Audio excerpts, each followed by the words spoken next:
वक्रतुंडं महाकाय सूर्यकोटि समप्रभ निर्विघ्नं कुरु मे देव सर्वकार्येषु सर्वदा। प्रेम से बोली गणेश भगवान की जय। आइए सभी श्रोतागण विनायक गणेश चतुर्थी व्रत कथा का श्रवण करते हैं। विनायक चतुर्थी व्रत कथा के अनुसार एक बार भगवान शिव तथा माता पार्वती नर्मदा नदी के किनारे बैठे थे। वहाँ माता पार्वती ने भगवान शिव से समय व्यतीत करने के लिए चौपर खेलने को कहा। शिव चौपर खेलने के लिए तैयार हो गए, परंतु इस खेल में हार जीत का फैसला कौन करेगा, यह प्रश्न उनके सक्षम उठा। तो भगवान शिव ने कुछ तिनके एकत्रित कर उसका एक पुतला बनाकर उसकी प्राण प्रतिष्ठा कर दी और पुतले से कहा, बेटा हम चौपर खेलना चाहते हैं, परंतु हमारी हार जीत का फैसला करने वाला कोई नहीं है, इसलिए तुम बताना कि हम दोनों में से कौन हारा और कौन जीता।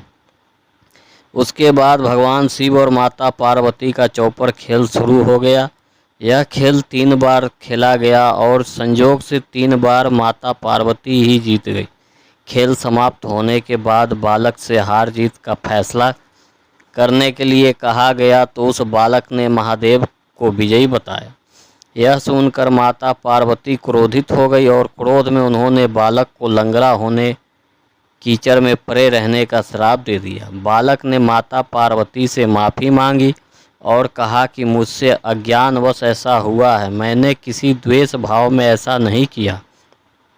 बालक द्वारा क्षमा मांगने पर माता ने कहा, यहाँ गणेश पूजन के लिए नगर नाग कन्या आएगी, उनके कहे अनुसार तुम गणेश व्रत करो, ऐसा करने से तुम मुझे प्राप्त करोगे। यह कहकर माता पार्वती शिव के साथ कैलाश पर्वत चली गई। 1 वर्ष बाद उस स्थान पर नाग कन्या आई। तब नाग कन्याओं से श्री गणेश के व्रत की विधि मालूम करने पर उस बालक ने 21 दिन लगातार गणेश जी का व्रत किया। उसकी श्रद्धा से गणेश जी प्रसन्न हुए। उन्होंने बालक को मनवांछित फल मांगने के लिए कहा। उस पर बालक ने कहा, हे विनायक, मुझ में इतनी शक्ति दीजिए कि मैं अपने पैरों से चलकर अपने माता पिता के साथ कैलाश पर्वत पर पहुंच सकूं और वे यह देखकर प्रसन्न हों। तब बालक को वरदान देकर श्री गणेश अंतर्ध्यान हो गए।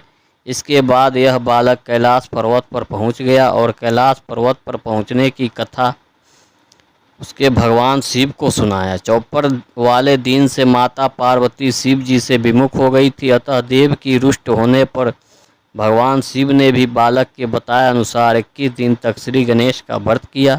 इस व्रत के प्रभाव से माता पार्वती के मन से भगवान शिव के लिए जो नाराजगी थी वह समाप्त हो गई।